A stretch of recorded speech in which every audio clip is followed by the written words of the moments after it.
The galaxy burns with a trillion wars, and in the grim darkness of the 42nd millennium, there is no room for heroes, only survivors.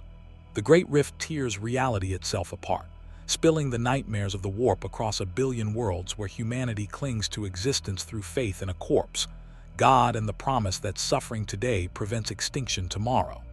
It is a universe where compassion is weakness, where truth is heresy, and where the only mercy is the Emperor's cold indifference.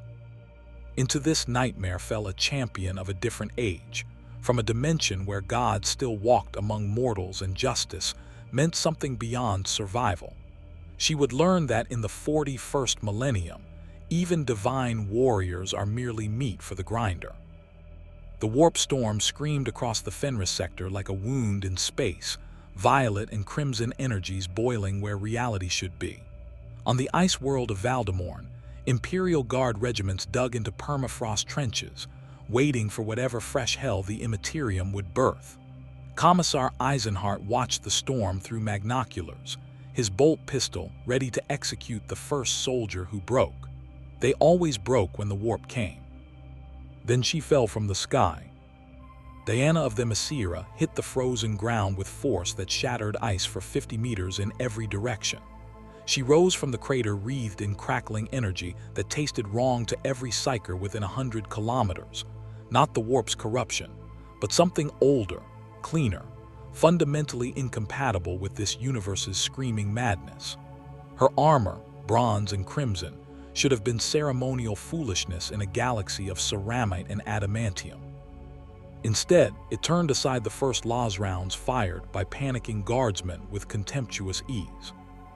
"Hold fire," Eisenhart's voice cracked like a whip. His men obeyed, though their fingers trembled on triggers. The woman, clearly human, impossibly beautiful in a way that made him think of forbidden Slaneshi corruption, raised empty hands. No, not empty. A rope of golden light coiled at her hip, and bracelets that caught the dim sun like captured stars adorned her wrists. "I mean no harm," she said in perfect Gothic, though she'd never heard the language before. The golden lasso at her side pulsed with each word, and Eisenhart felt the absolute truth of her statement like a psychic hammer. "I am Diana. I was somewhere else, fighting." And then the warp storm convulsed. From its heart emerged something that made the guardsmen scream. A lesser demon of Tzinch, all impossible angles and burning eyes, shrieking prophecies in languages that rewrote reality as they were spoken. 3 guardsmen aged to dust. 2 more turned inside out.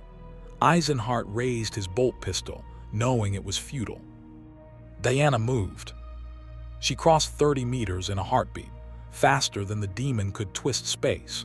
Her fist, wreathed in that clean alien energy, struck the demon's center mass.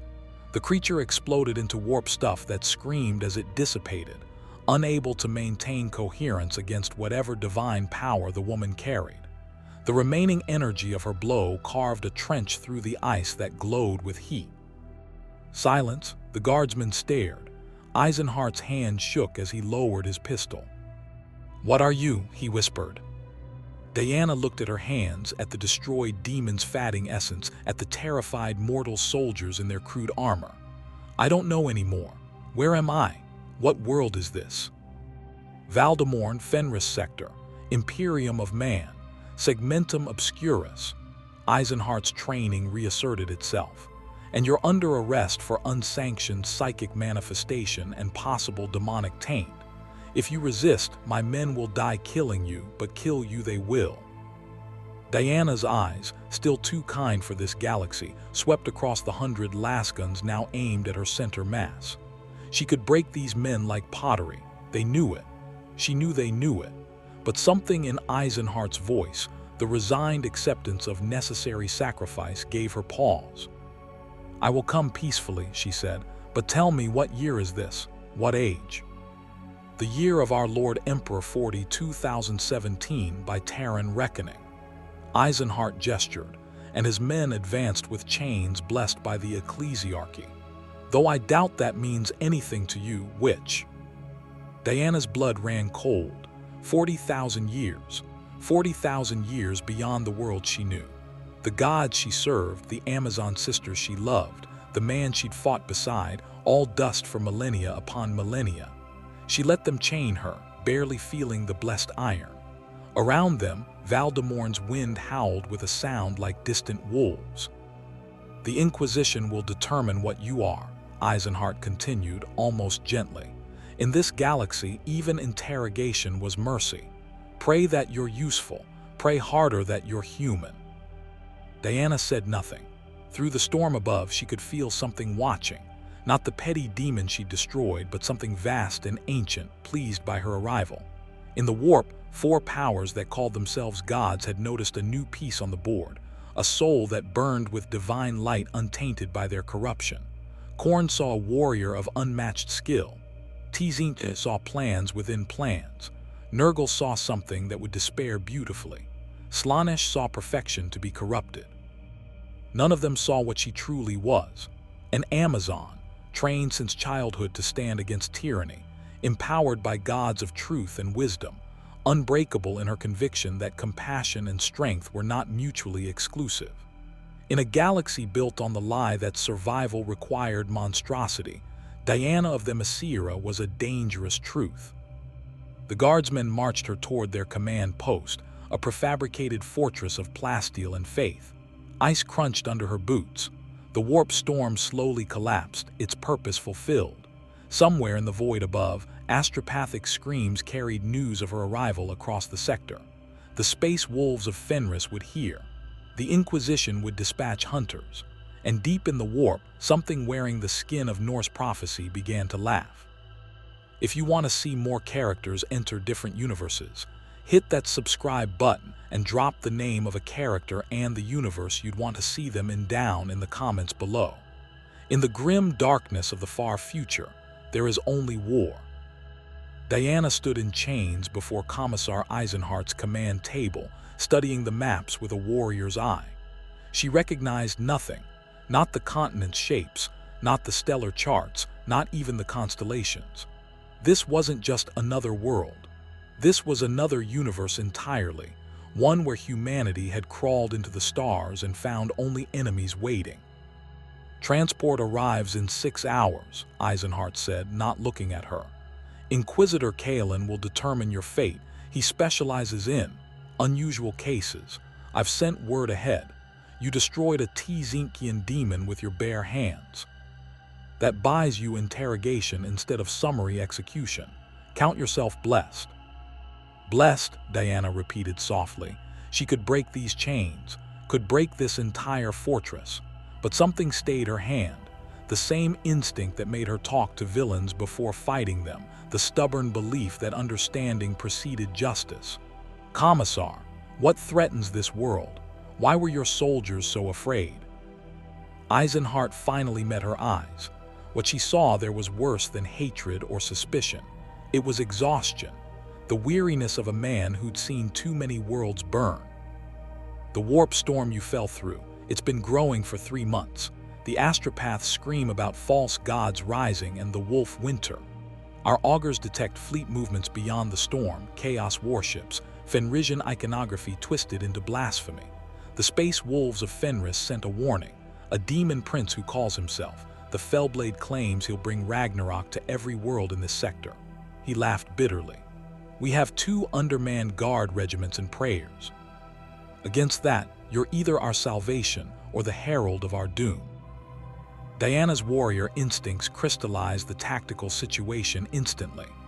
Isolated world, minimal garrison, incoming overwhelming force, probable civilian population in the millions. In her world, the Justice League would mobilize. Here, she saw only frightened mortals with crude weapons and no hope of reinforcement. How long until they arrive? The Fellblade's fleet, 3 weeks, maybe 4. Eisenhart poured himself recaf, hands steady through long practice. The space wolves are already en route, but they're fighting the long warp currents. They might arrive in time. They might arrive to ashes. He drank deeply. Such is the Emperor's will. And your Emperor, Diana asked carefully, does he fight with you? The Commissar's face went pale. Several guardsmen reached for weapons. The God Emperor of mankind sits upon the golden throne of Terra, where he has watched over humanity for 10,000 years, Eisenhart said with the precision of catechism. He is Father, Protector, and Lord of our species. To question his divinity is heresy. To question his methods is death. Diana heard the capital letters in his voice, the religious fervor underlying every word. She'd seen it before, faith wielded as a weapon and shield against a hostile universe. But something felt wrong about it, a hollowness beneath the devotion. The golden lasso at her hip pulsed gently. Even here, 40,000 years displaced, her gifts responded to truth and lies. And this man's faith, however genuine, contained layers of deception he didn't even recognize. Before she could probe further, alarms shrieked across the compound. Eisenhart lunged for the Voxcaster. Report. Sir, contacts inbound from the north. 17 signatures moving fast. Their Emperor's teeth. Their broadcasting space wolves' identification codes. The commissar's tension shifted from fear to something more complex. Open the gates, full honors, and get the witch, he glanced at Diana, the prisoner secured in the secondary bunker. No, Diana said quietly. If these space wolves are your Emperor's warriors, I should meet them. Let me prove I'm not your enemy. You don't understand, Eisenhart began, but the compound walls already reverberated with thunder. They came like a storm given form. 17 warriors in ceramite plate, the color of storm gray, each nearly 8 feet tall, festooned with pelts and fangs and runes that hurt to look at directly. They moved with predatory grace despite their bulk, and the smell of promethium and blood preceded them. At their head strode a giant who made even his battle brothers look small, a wolf priest whose armor was inscribed with sagas, and whose face was half covered by a snarling wolf helm. The lead warrior's eyes, yellow, inhuman, locked onto Diana with immediate intensity. Release her, he growled. His voice carried the rumble of tectonic plates. Now. Eisenhart stiffened. Lord Astartes, this prisoner is under inquisitorial. I am Hrothgar Ironhowl, wolf priest of the Vlka Fenrica, and I speak with the authority of Jarl Grimnar himself. The space wolf drew a massive frost axe with casual menace. That woman bears the scent of old gods, not the ruinous powers, but something older. The rune priests dreamed of her arrival. She is prophesied in the saga of broken stars. Release her, now. Diana felt the chains fall away, severed by a younger space wolf's combat blade. She stood, rubbing her wrists, meeting Hrothgar's gaze without flinching. Up close, she could see the modifications, the fangs, the bestial cast to his features, the fundamental inhumanity beneath the man-shape. I am Diana of Themyscira, she said clearly. I don't know your prophecies. I don't know why I'm here, but if you fight to protect the innocent, I will stand with you. Hrothgar's lips pulled back in what might have been a smile. Pretty words, Skywoman. Let's see if your deeds match them. The Fellblade comes and he brings the twisted Pax, our fallen brothers who sold their souls to the blood god. They'll paint this world red unless we stop them. He turned to Eisenhart. We'll use your garrison as bait. The civilians evacuate to the southern continent.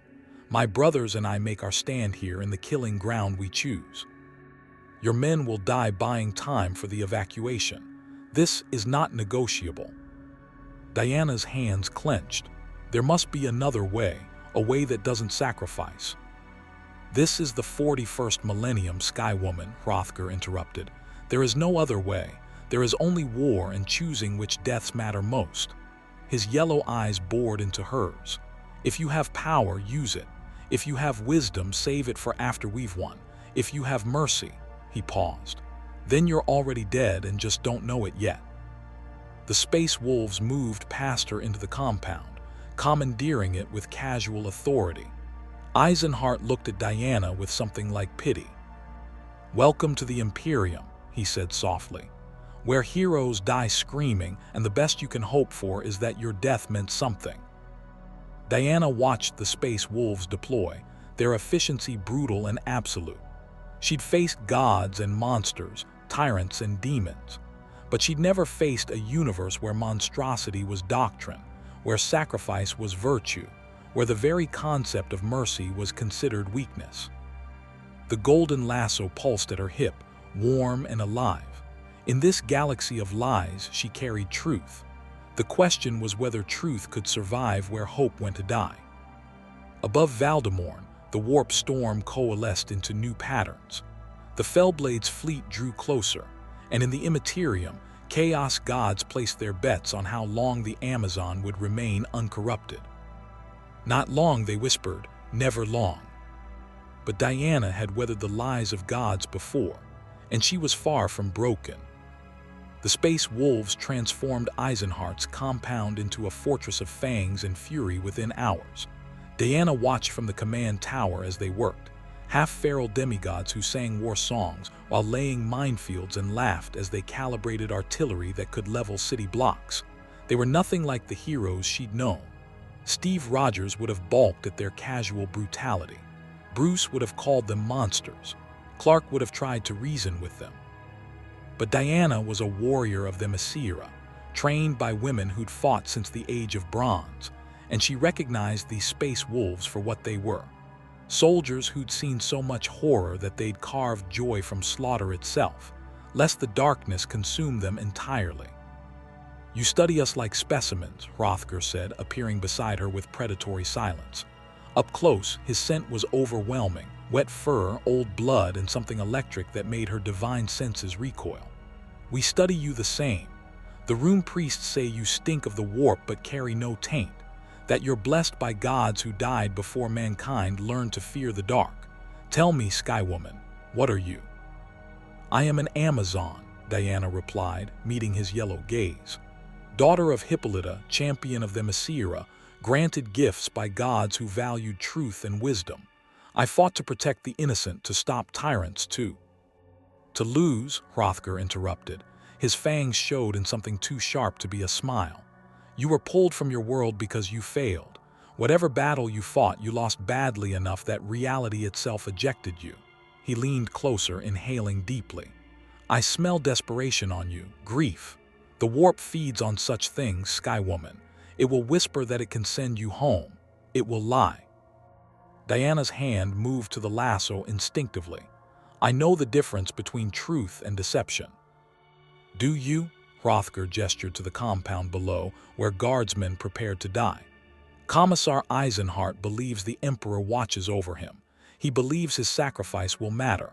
He believes the Imperium fights for humanity's future. These are lies wrapped in enough truth to taste real. Can your toy rope tell the difference?" The golden lasso blazed suddenly, and Diana found herself gripping it, channeling power she barely understood in this twisted universe.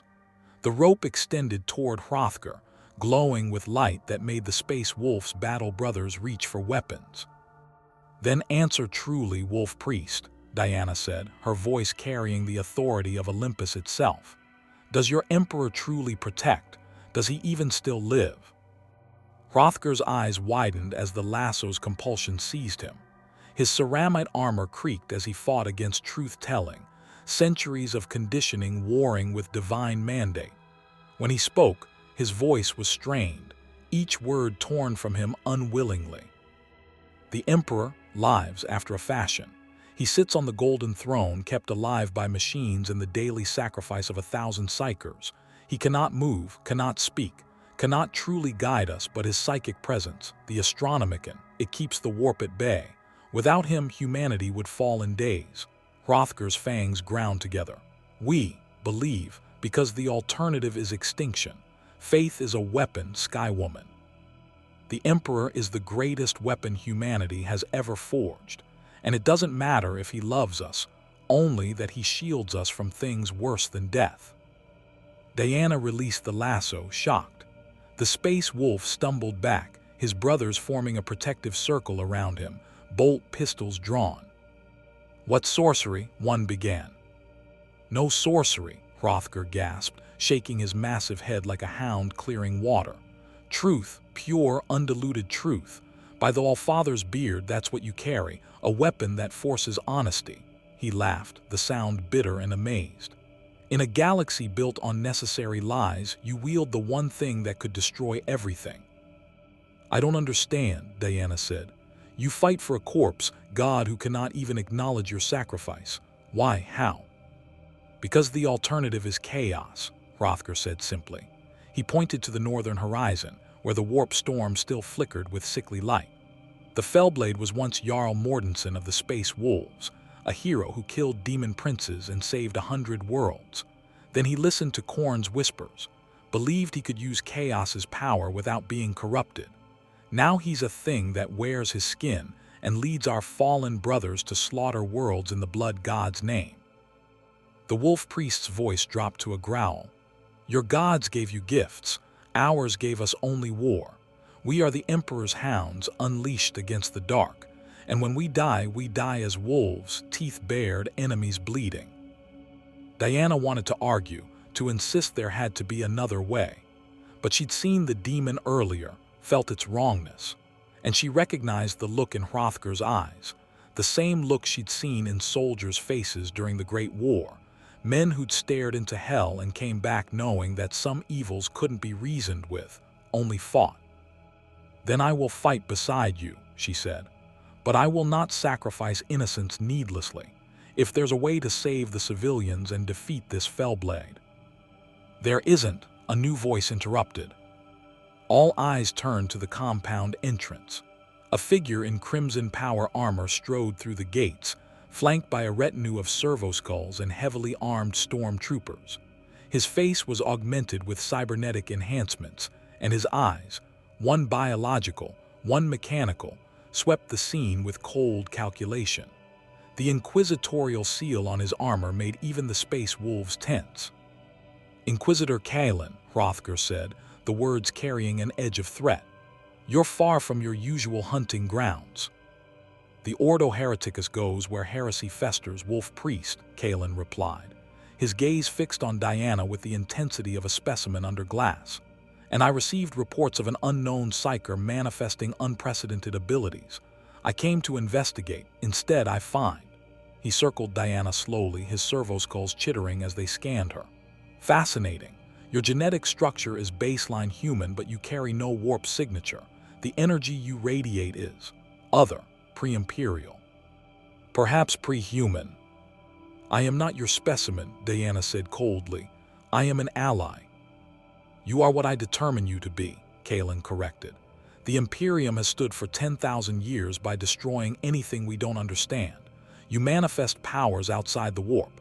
You carry weapons of unknown origin.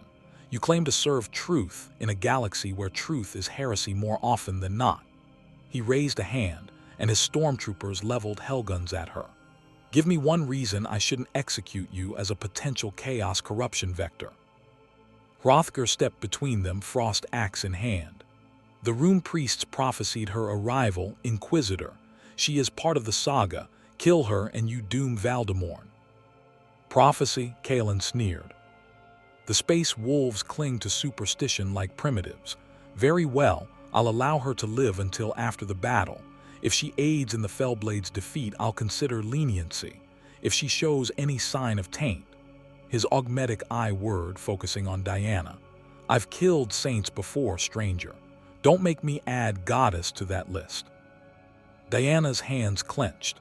Every instinct screamed to put this tyrant through the nearest wall. But she'd seen enough. Seen how Eisenhardt's men obeyed without question. How even Hrothgar treated the Inquisitor with wary respect. This Imperium was built on fear and faith in equal measure. And one woman, no matter how powerful, couldn't change that overnight. I will prove myself in battle, she said instead. And afterward, Inquisitor, you and I will have words about what justice truly means. Kalen smiled thinly. I look forward to it. The moment was shattered as alarms screamed across the compound. A rune priest, smaller than the other space wolves, his armor inscribed with glowing runes, staggered from a meditation chamber, blood streaming from his eyes. They come, he screamed. The Fellblade tears through the warp ahead of schedule. 4 days, brothers. We have 4 days before he makes planetfall with 3 full warbands of Khornate berserkers. The Rune Priest collapsed, his brothers catching him. And he knows about her. He smells her divine blood. He's coming early specifically to claim her skull for the blood god's throne. Diana felt something shift in the warp, a massive, malevolent attention focusing on her like a predator spotting prey. She'd been noticed by something vast and hungry, something that saw her not as a hero, but as a trophy. Hrothgar's laugh was harsh and appreciative. Well, Skywoman, you wanted to prove yourself. The blood god's champion is coming early just for you. Consider yourself honored. For days, Eisenhart breathed. The civilian evacuation needs 7, will never. Then we buy them 3 more, Hrothgar interrupted. We'll hold the primary compound as a killing ground. When it falls, we retreat to secondary positions. When those fall, we fight in the ruins. We make the Fellblade bleed for every meter. He turned to Diana. Can you fight for 3 days straight without rest? Diana thought of the battles she'd waged, against Ares, against Doomsday, against the armies of Apocalypse. Yes. Can you kill without mercy when the enemy is twisted beyond redemption? She thought of the demon she'd destroyed, how it had aged men to dust with its mere presence. If I must. Then welcome to the 41st millennium, Skywoman, Hrothgar said, clapping her shoulder with a hand that could crush stone. Where gods are tyrants, heroes are weapons, and the only prayer worth saying is, Emperor, grant me enemies worth killing. Diana looked out across the ice fields of Valdrmorn, knowing that somewhere beyond the horizon, a fallen demigod was racing through hell itself just to claim her head. She touched the lasso at her hip, felt its warm truth pulse, and made a decision. She would fight. She would kill if necessary. But she would not become like them, would not let this nightmare galaxy strip away the compassion that defined her, even if it costs her everything. Inquisitor Kaelin watched her from across the compound, his augmetic eye recording every micro-expression. In his centuries of service, he'd seen countless would-be heroes arrive with noble intentions. The galaxy had broken every single one. This Diana of Themyscira would be no different. The only question was whether she'd break toward useful martyrdom or commit dangerous heresy. Either way, Kaelin would be there to ensure her end served the Imperium's needs. Above Valdrmorn, the warp storm pulsed with anticipation.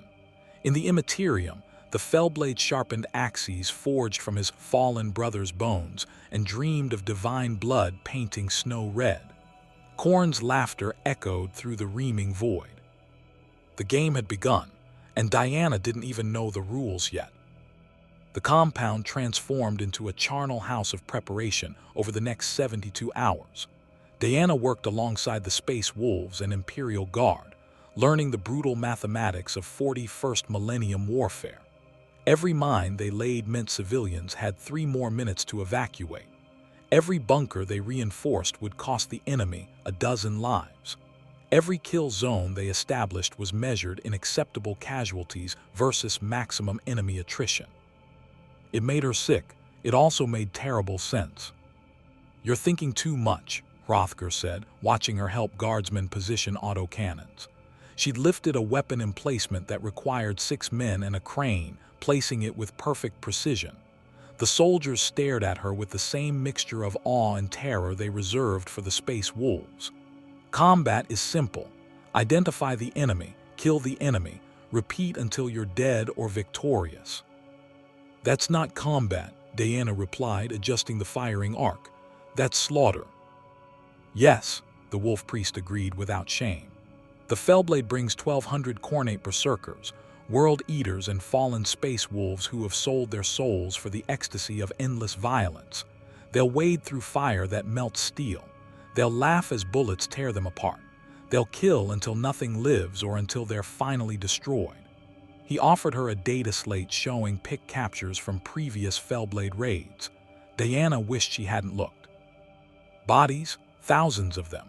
Civilians and soldiers alike, torn apart with surgical precision and artistic cruelty. Children impaled on World Eater armor spikes. elderly flayed and left to bleed out slowly. Pregnant women are cut open so demons could feast on the unborn. This wasn't war. It was industrial-scale torture masquerading as worship. He does this because he believes it pleases his God, Diana said quietly, her hands shaking with rage. Khorne. The blood god, murder made manifest. Khorne cares not from whence the blood flows, only that it flows. Hrothgar's voice carried bitter knowledge.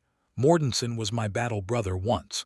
We hunted orcs together on Armageddon. He saved my life during the siege of Hive Tartarus. Then we fought the Khornate warband called the Crimson Teeth, and something broke inside him. He started hearing whispers, promises of strength, of purpose, of becoming the ultimate warrior. The wolf priest's fangs showed in a snarl. By the time we realized he'd fallen, he'd already corrupted 3 entire packs. We hunted them across the sector, killed most.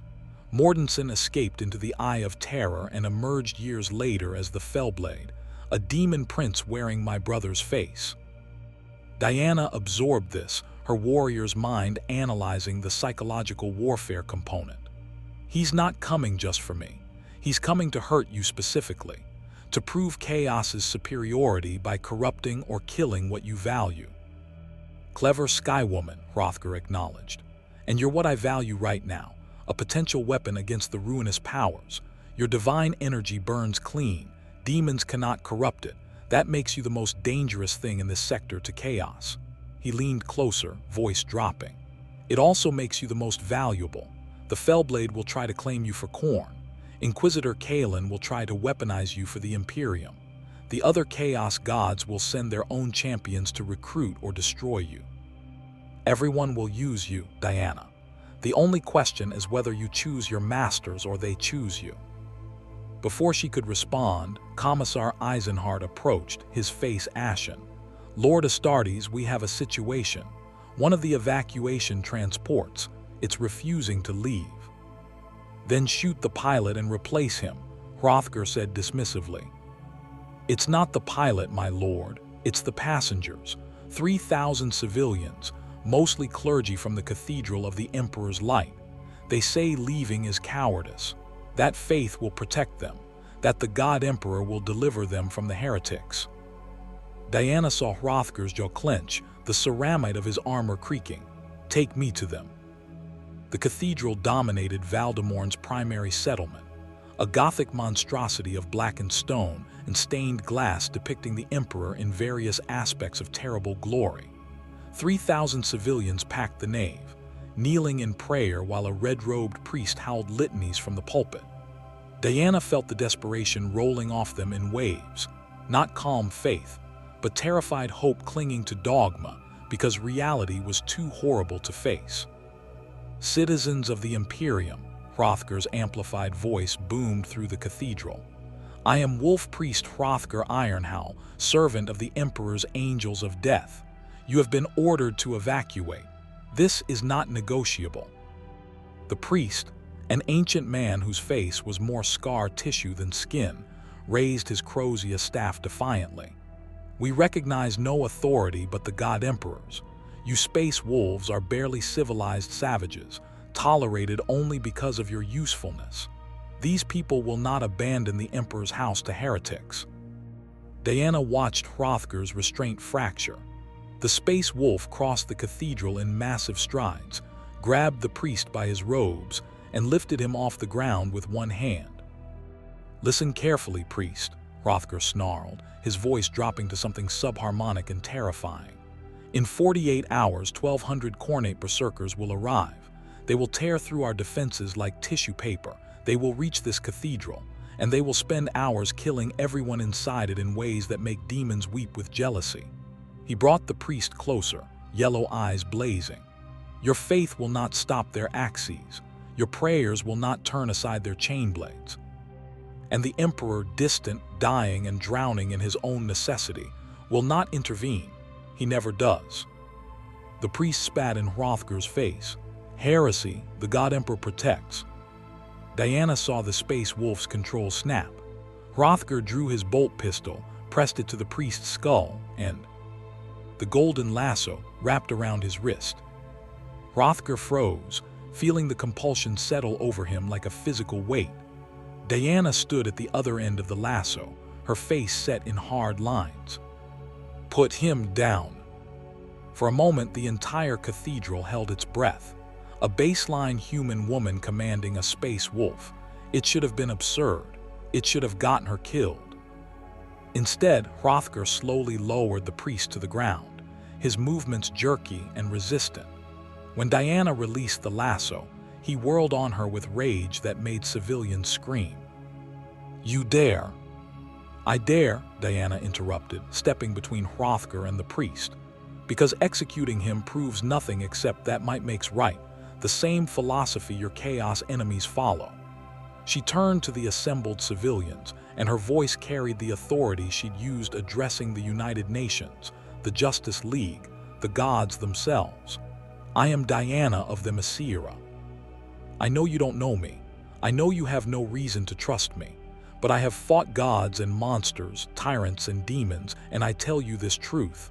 Faith without action is suicide." "The Emperor protects," an old woman whispered. "Does he?" Diana challenged gently. "Look at this world. Look at your lives. You huddle in the dark, praying for salvation while horrors tear at your doors. Your Emperor may watch over you, but he will not save you. That task falls to you, to us, to every human with the courage to fight for survival." "Heresy," the priest shrieked. "She speaks blasphemy against the God Emperor." "I speak truth," Diana countered. The lasso at her hip blazed with golden light, and she felt its power flowing through her words, making them resonate with undeniable honesty. "Your Emperor is a weapon, the greatest weapon humanity has ever forged. But weapons don't love. They don't save. They only kill the things that threaten what you love. The space wolves are here to be that weapon for you, but you must let them.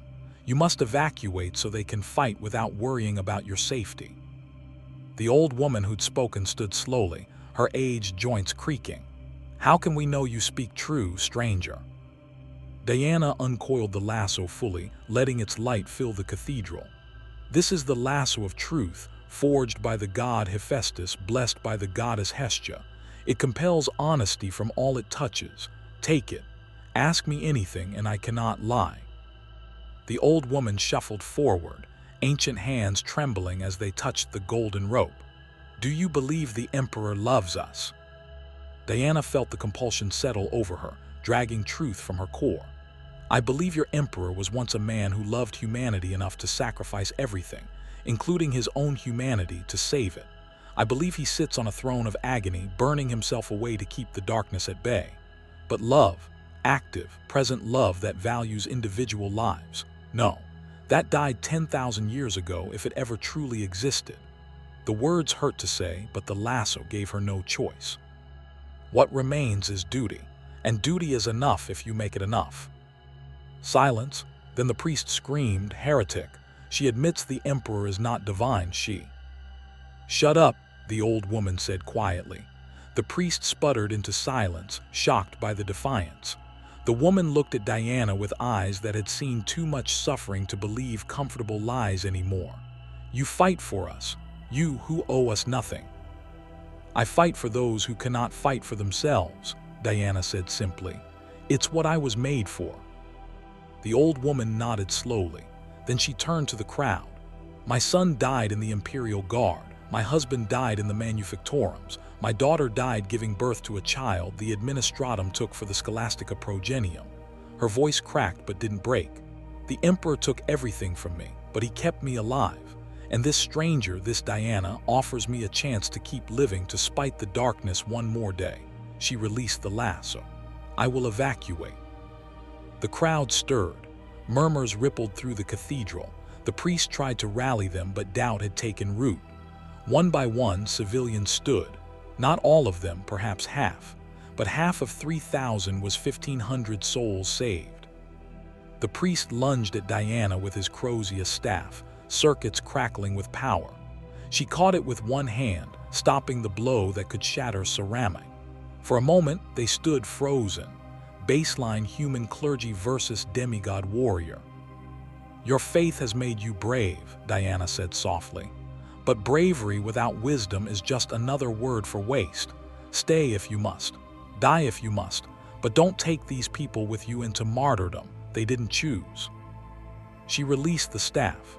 The priest stumbled back, something breaking behind his eyes, not faith, but the certainty that had armored him against doubt. He looked at his congregation, half of them filing toward the exits, and collapsed to his knees. "The Emperor protects," he whispered, but it sounded like a question now. Hrothgar watched the evacuation with grim satisfaction. When the last civilian cleared the cathedral, he turned to Diana.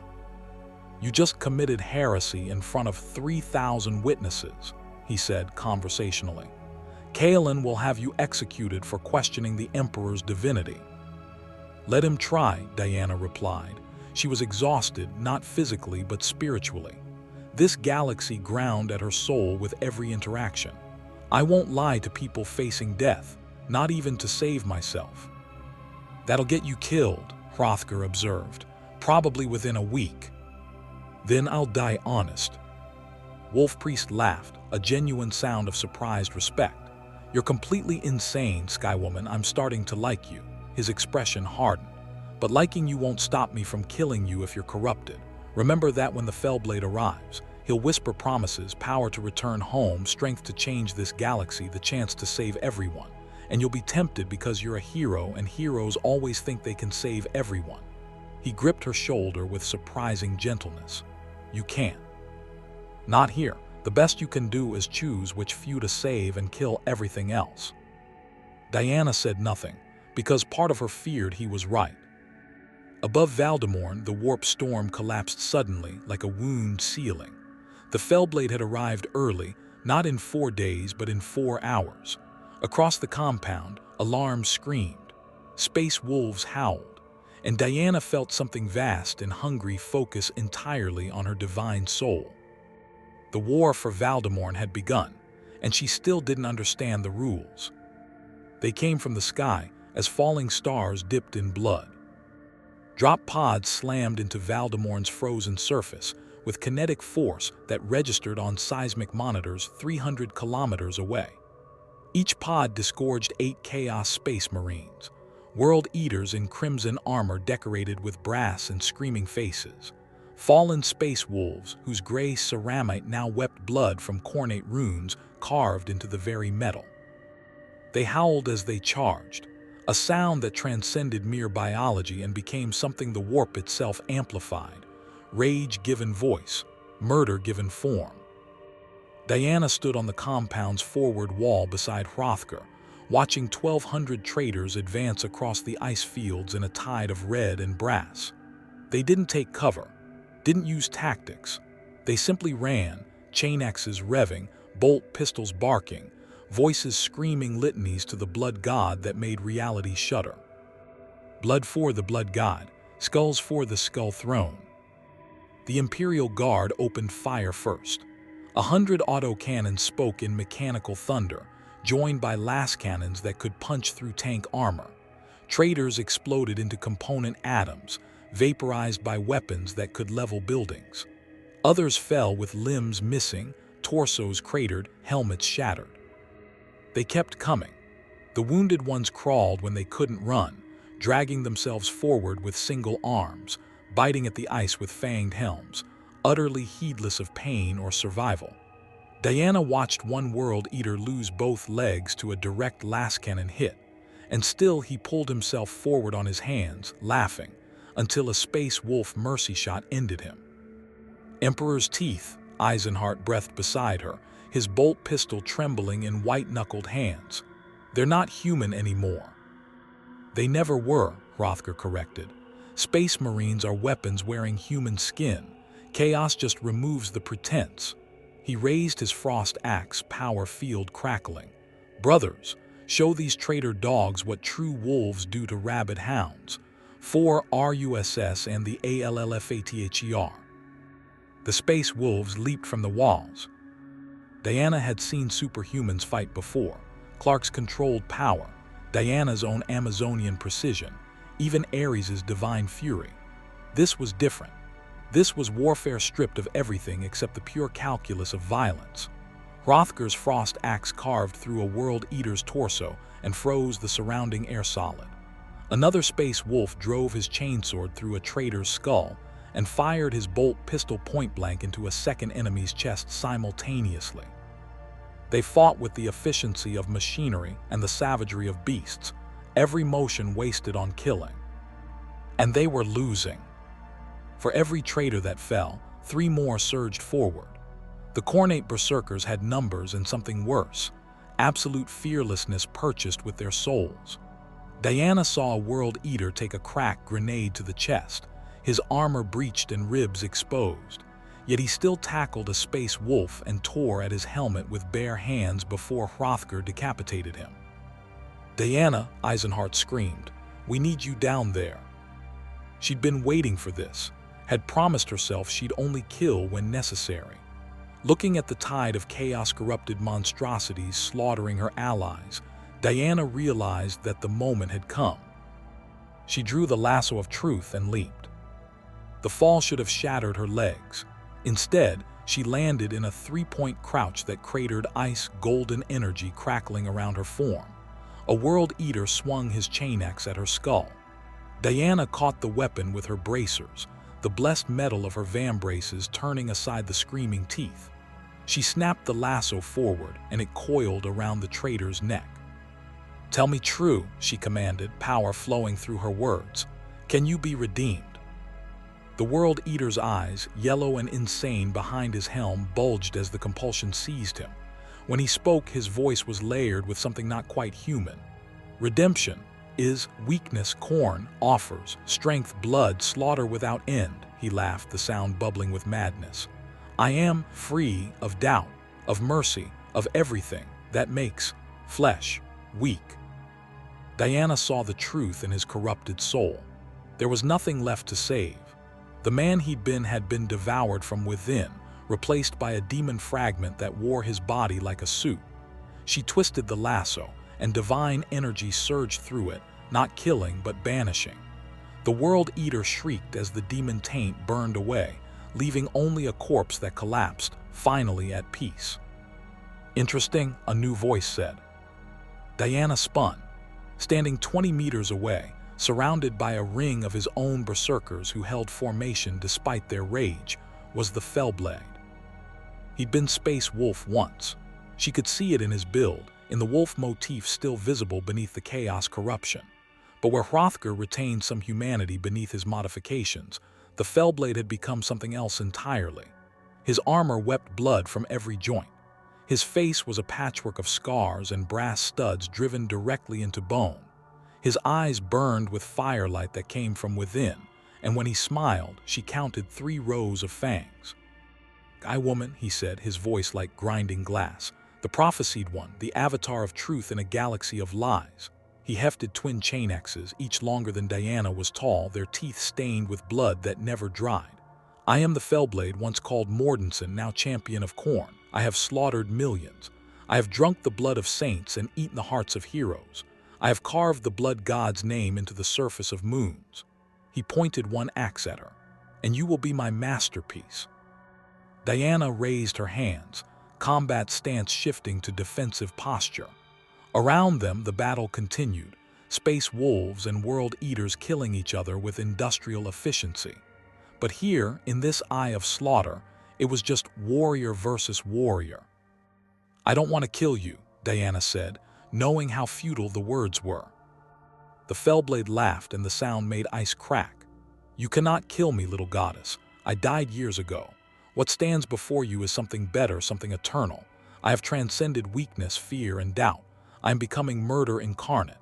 He began walking toward her, each step deliberate. "Khorne has shown me your soul, Diana of Themyscira. You cling to compassion in a galaxy where compassion is suicide. You believe in redemption in a universe where damnation is the only certainty. You are hope personified, and hope is the cruelest lie ever told." "Then why come for me?" Diana demanded, lasso ready. "If I'm just another victim, why the personal attention?" "Because breaking you will hurt Hrothgar more than anything else," the Fellblade said simply. "He believes you're different, believes you can survive uncorrupted. when I drag your skull to the blood god's throne, when I present your lasso as a trophy.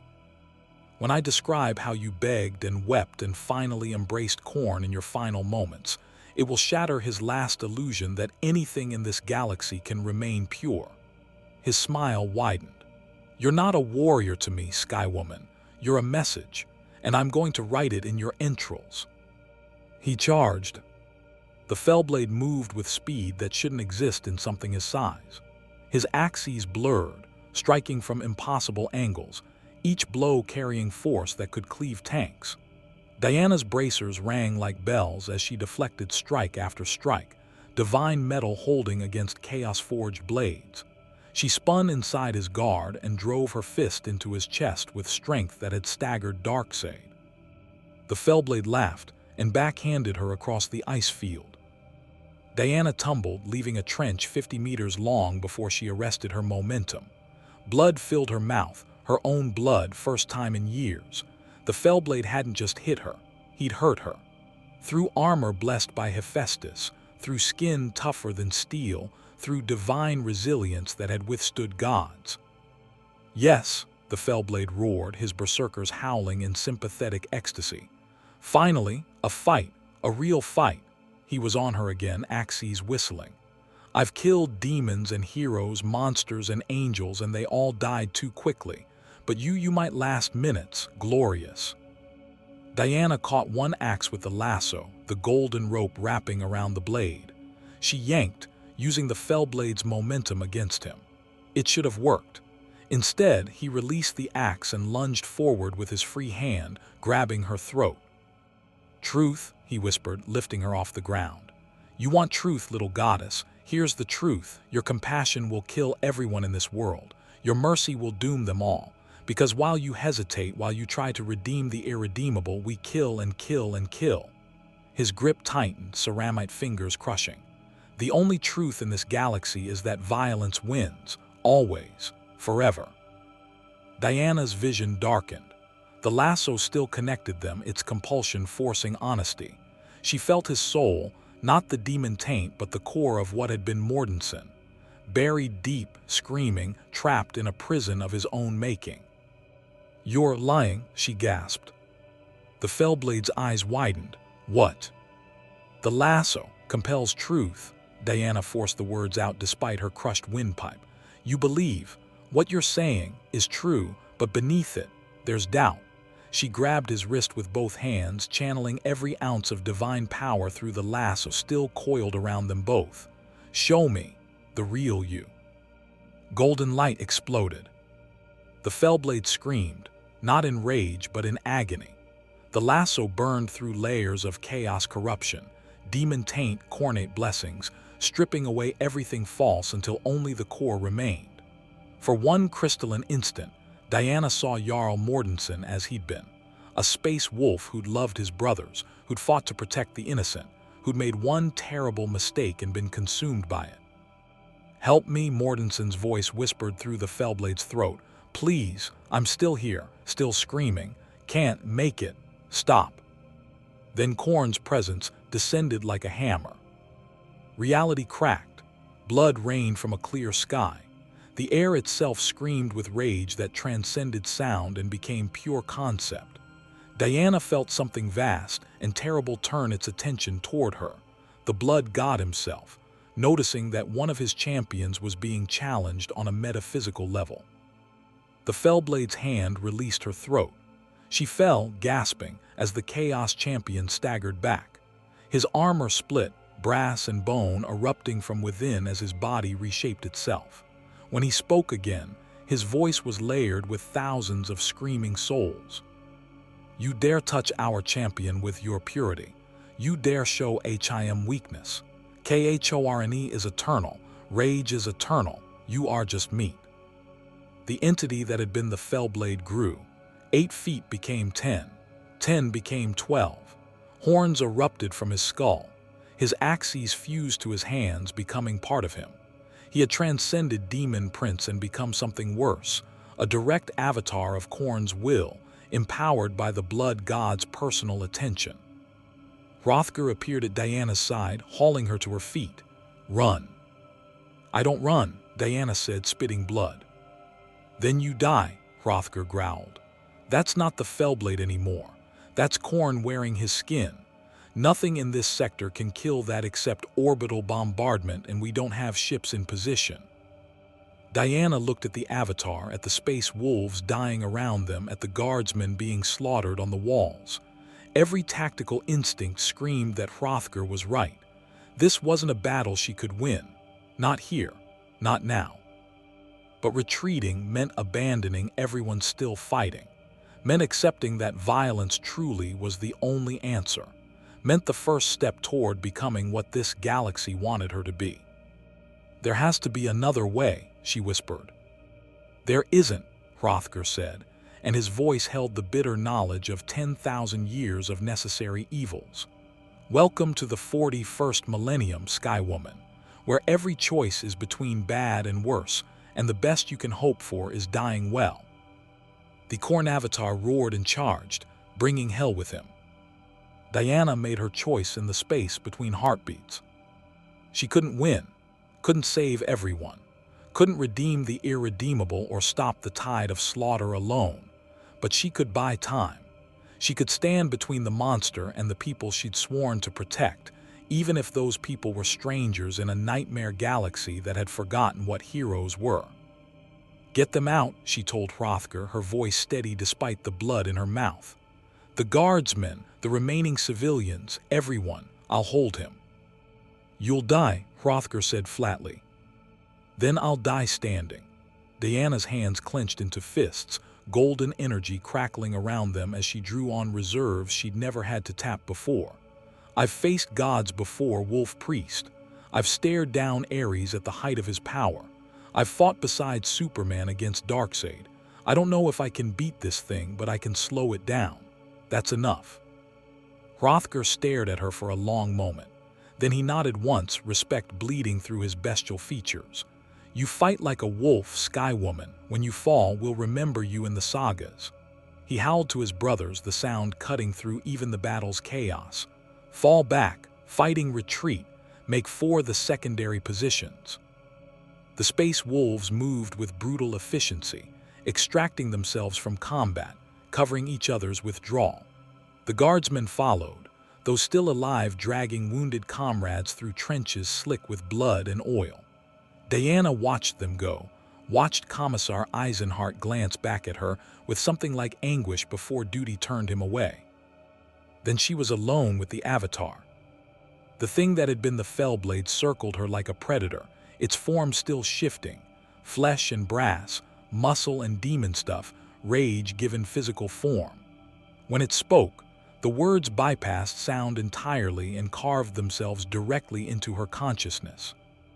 Foolish, brave, delicious. You offer yourself as sacrifice. Khorneaccepts. Your skull will sit highest on the throne. Your blood will anoint the brass. Your name will be forgotten, but your death will be eternal. My name is Diana, she said clearly, planting her feet. Daughter of Hippolyta, princess of Themyscira, champion of those who cannot fight for themselves. And I don't care if you're a god or a demon or something worse. You're a bully who murders the innocent. I've made a career of stopping bullies.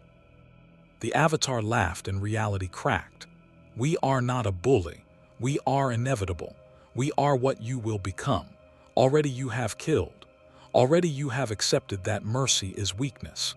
Give us a decade and you will lead our legions, wondering how you ever believed in anything else. You're wrong, Diana said, but doubt crept in. She'd killed the World Eater, burned away his soul without hesitation because the lasso showed her there was nothing left to save. How many more would she kill before this was over? How long before killing became easy? Before she stopped asking if there was another way?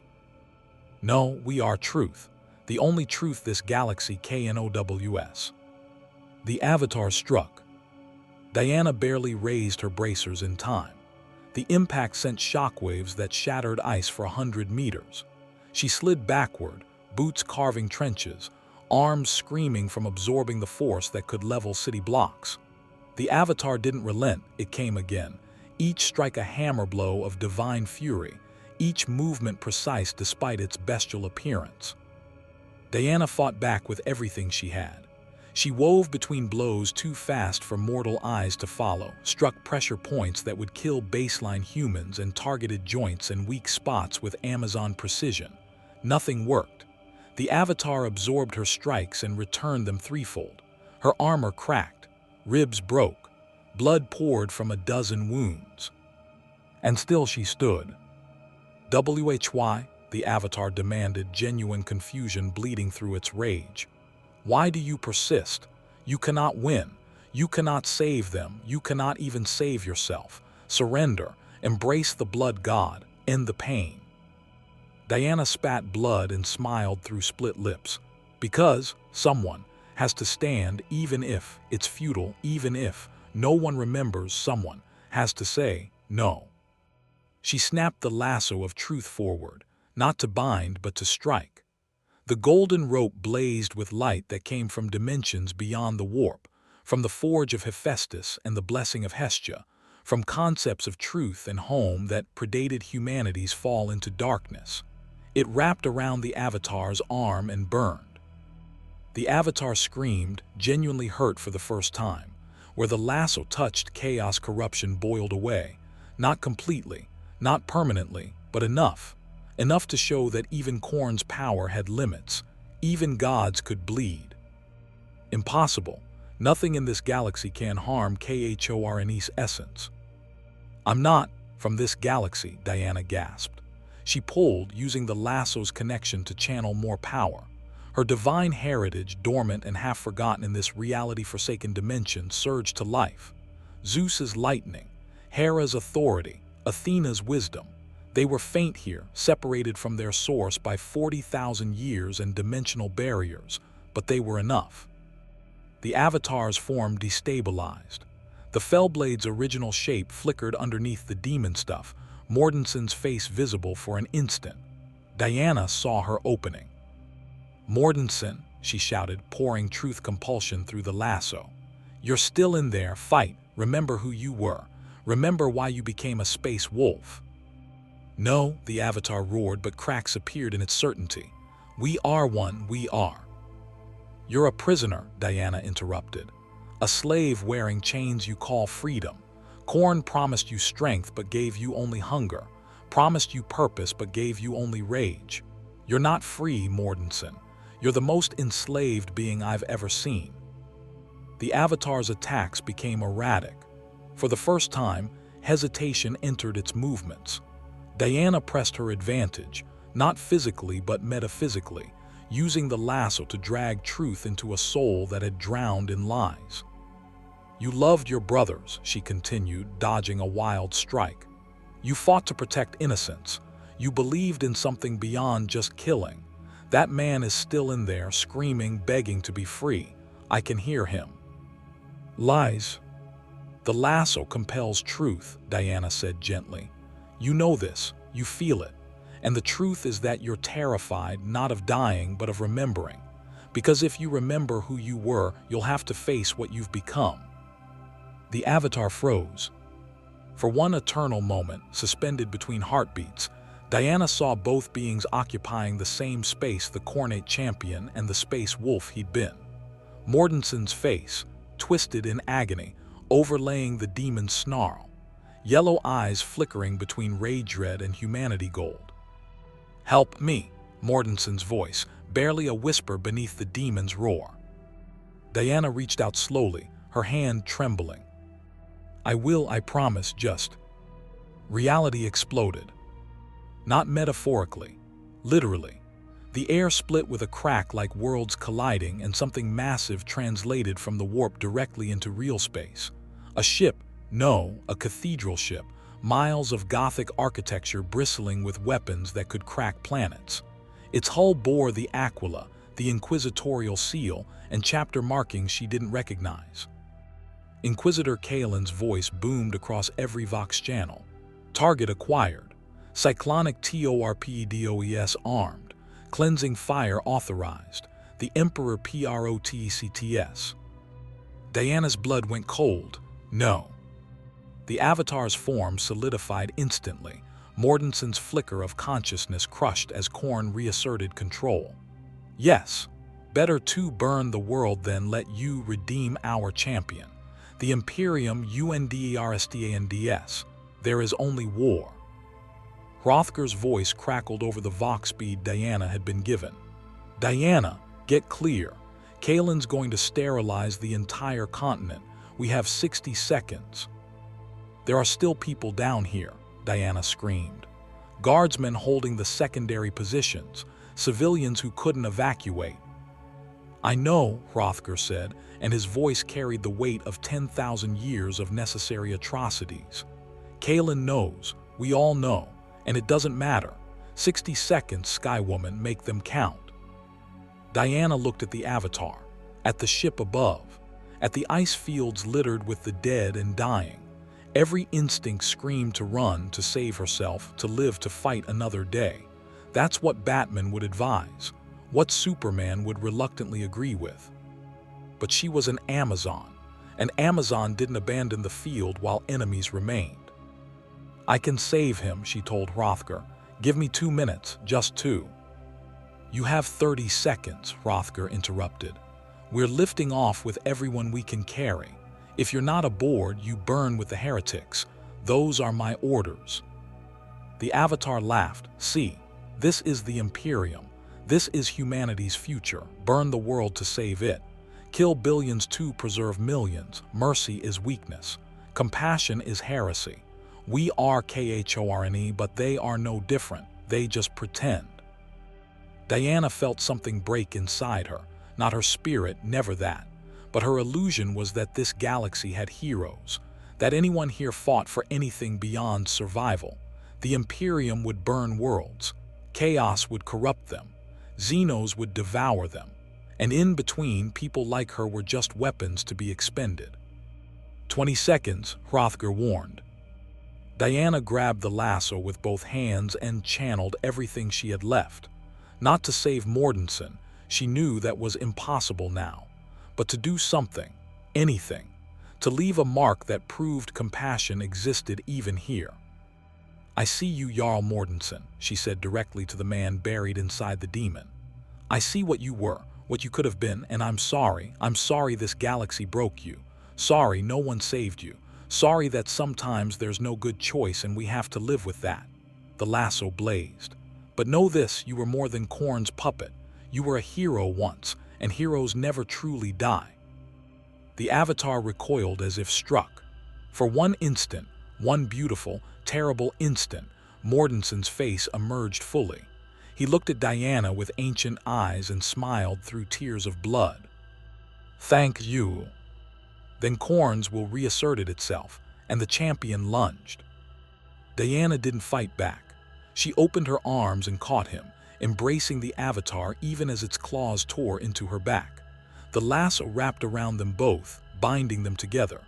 She felt chaos corruption trying to invade her divine essence, felt Korn's rage hammering at her soul, and she held on. 10 seconds. Foolish girl, you doom yourself. Maybe, Diana whispered into the Avatar's ear, but I won't let you die alone. Won't let you think the last thing anyone felt for you was hate. You deserved better, Mortensen. You deserved saving. The Avatar shuddered. Then, impossibly, it stopped fighting. Its claws withdrew from her flesh.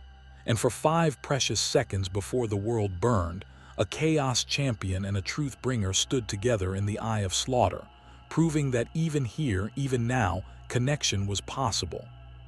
Above them, torpedo tubes opened. Below them, the ground shook as Thunderhawks lifted off, carrying space wolves and guardsmen to safety. Around them, the remaining Khornate berserkers charged, seeking their champion. Diana looked up at the ship, at Inquisitor Kaelin, who would burn a world to eliminate a threat, and understood finally what this galaxy was. Not evil, not good, just desperate. So desperate that it had forgotten any other way to be. She released the Avatar and grabbed the Vox bead. Hrothgar, if I survive this, and I probably won't, remember that I tried. Remember that someone tried to save instead of just kill. "We'll remember," Hrothgar said, and his voice was thick. "Fly, Skywoman, fly like the Allfather's ravens, fly and live."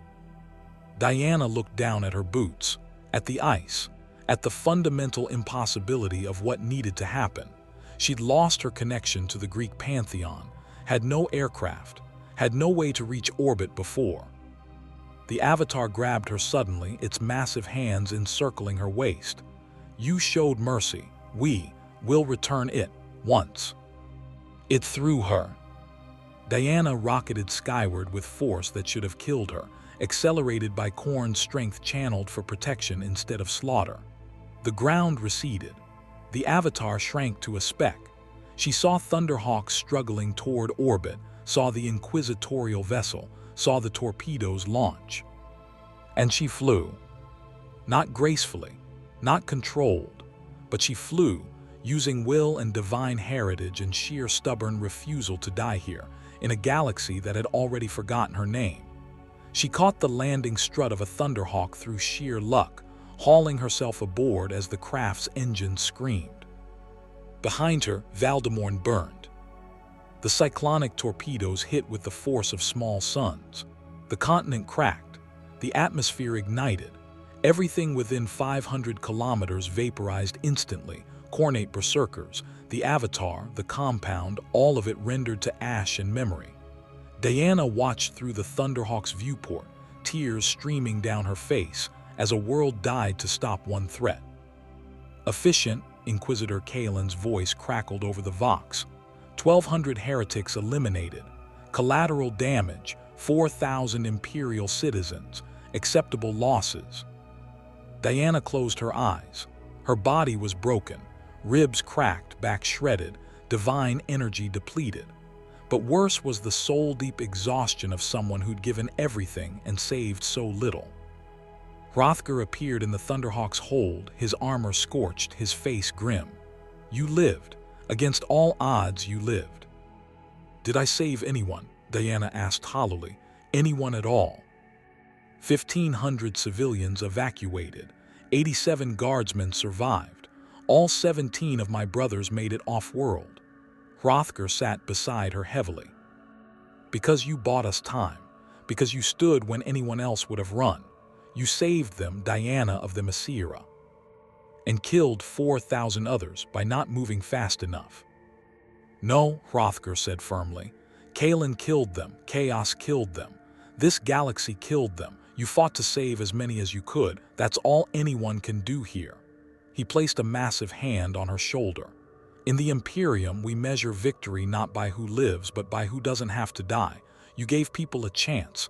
That's more than most ever get." Diana said nothing. She'd faced Ares and won, fought Darkseid and survived, stood against gods and monsters and tyrants. But this galaxy had defeated her more thoroughly than any enemy ever had, not by breaking her body, but by forcing her to accept that sometimes doing your best meant watching thousands die. The Thunderhawk burned toward orbit, leaving Valdrmorn's funeral pyre behind. Somewhere in the ashes, the Avatar's skull sat among millions of others, just another trophy in an eternal war. Somewhere in the warp, Khorne laughed, having lost a champion but proven a point. And somewhere in Diana's soul, a crack appeared. Not corruption, not yet, but the first mark of a galaxy that ground down everything good until only survival remained. She'd stood, she'd fought, she'd saved some. It would have to be enough. Because in the grim darkness of the far future, enough was the closest thing to victory anyone ever achieved.